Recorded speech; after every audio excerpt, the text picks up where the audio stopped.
Imagine waking up to find your backyard declared community property by a self-righteous busybody with a clipboard and a vendetta. That's the nightmare that hit me. Elias Thorne, in the cookie-cutter suburb of Willowbrook Estates, Texas, where every lawn is manicured to HOA perfection, and freedom is just another word for fined into oblivion. I was the quiet guy on the edge, the one with the wildflower patch and the old swing set. Rumors swirling that I was some reclusive weirdo hoarding junk, all because I skipped the mandatory block parties. It started innocently enough, or so she pretended. Karen Voss, the plump HOA president with her pearl necklace and perpetual scowl, waddled up my driveway one crisp afternoon, flanked by two lackeys in khakis. "Elias, darling," she cooed, her voice dripping with fake Southern charm. "We're all about community harmony here. Your eclectic yard is dragging down our property values. How about selling that back acre to us for a lovely communal gazebo? We'll pay top dollar. Think of the children."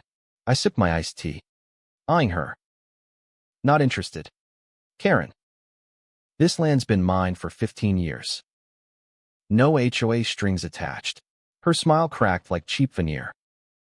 "Oh, but Elias, progress waits for no one.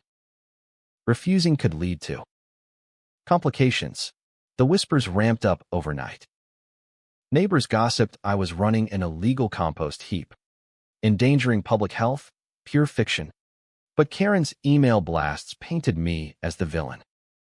Then the violations poured in, a neon pink notice on my door for non-conforming foliage, fining me $300 because my daisies weren't the approved hybrid.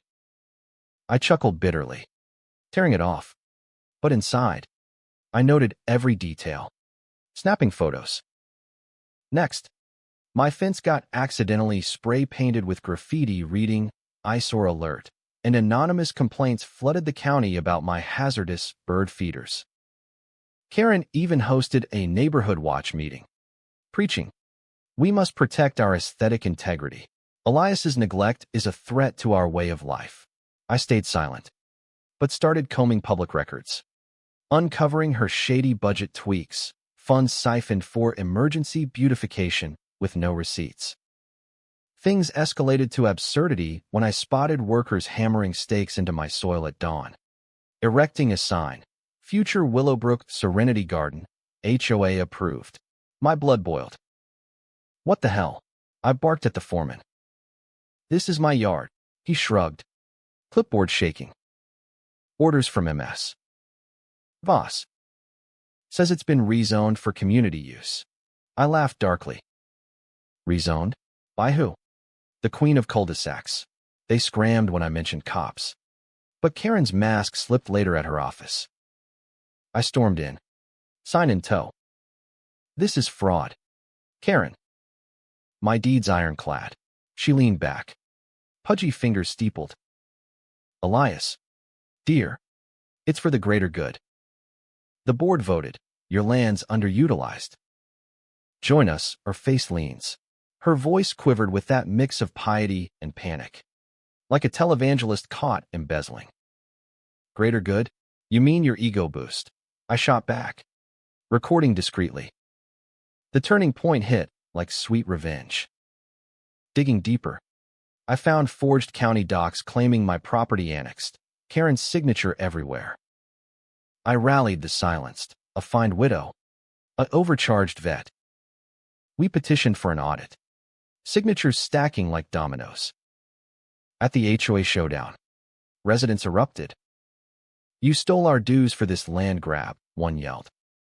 Karen stammered, "It's all procedural, for harmony," but her face flushed beet red, voice cracking as votes ousted her.